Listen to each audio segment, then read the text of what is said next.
Hello guys, मैले टिकटकमा देखेको थिएँ यहाँबाट घिउ बनाएको यो एलिमे डबल क्रिमीबाट म पनि बनाउन जाँदैछु। Let's try. अब मसँग चाहिँ हाते ब्लेन्डर छैन अनि मुही पार्ने पनि छैन नि त यस्तै। अब एउटैको ठाउँमा कहाँबाट पाउनु, त्यही भएर ब्लेन्डरमा ट्राई गर्न जाँदैछु। ल हेरौँ कतिको घिउ निस्किन्छ है गाइस। म अर्को भिडियोमा हुन्छ। अनि घिउको लागि चाहिँ आइस पनि युज गरेको देखेको आइस युज गर्न जाँदैछु। मेरो चाहिँ अस्ति गाडीको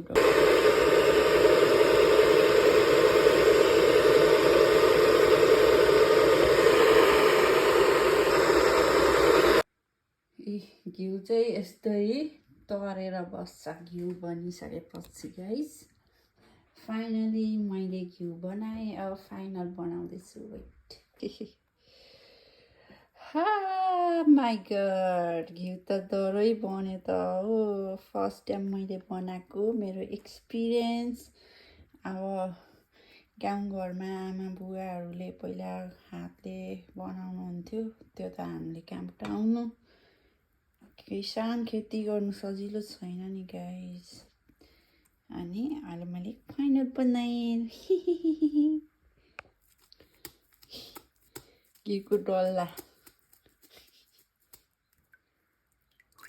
यस्तरी घिउ निकालेर फेरि यसलाई चाहिँ चिसो पानीले धुनुपर्छ। यो मही हो नि त, मही।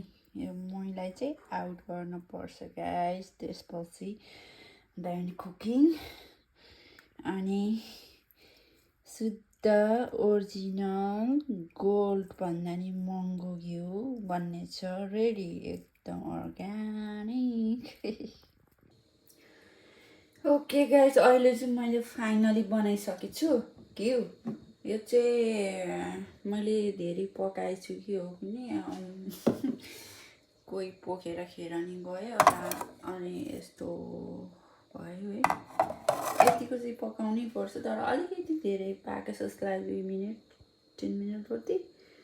तर अहिले चाहिँ घिउ एकदम मेहनत चाहिँ दिनभरि जस्तै भइसक्यो के हो। मेहनत धेरै छ। अर्ग्यानिक भनेको अर्ग्यानिक हुन्छ नि त फेरि होइन, थोरै हुन्छ। राम्रो, एकदम राम्रो। दबाई पनि हुन्छ, किनकि यो चाहिँ यदि गाईको घिउ, शुद्ध गाईको घिउ भयो भने चाहिँ हाम्रो हातहरू कहिलेकाहीँ